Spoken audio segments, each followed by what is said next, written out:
y en Extremadura ya hay 40 familias que son propietarias de su vivienda social a propuesta del Gobierno de Extremadura. Lo ha dicho el presidente Monago precisamente en la rueda de prensa en la que a 17 de estas familias les ha entregado las escrituras de estas casas, a personas con nombres y apellidos, con historias propias, extremeñas y extremeños de Alburquerque, de Villafranca, de Campanario, de La Coronada, Cañamero, Mérida o Villanueva de la Serena, entre otras localidades. Como decimos, ya son 40 familias, pero según Monago, más de 1000 pueden aprovecharse desde hoy mismo de esta medida para convertirse en propietarios.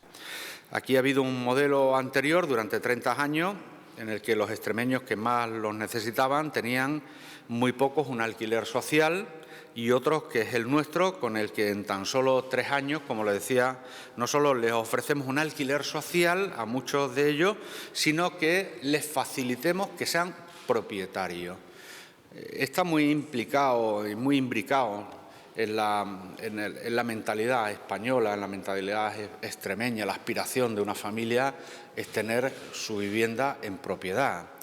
Esa es una aspiración, creo que de la inmensa mayoría de los ciudadanos. Estas personas no han tenido que suscribir ningún préstamo hipotecario, ni tampoco afrontar intereses ni asumir el gasto de la escritura. Solo han tenido que seguir abonando, como hasta ahora lo tienen que seguir haciendo, el pago del alquiler hasta completarlo y así la vivienda pasará a ser de su propiedad.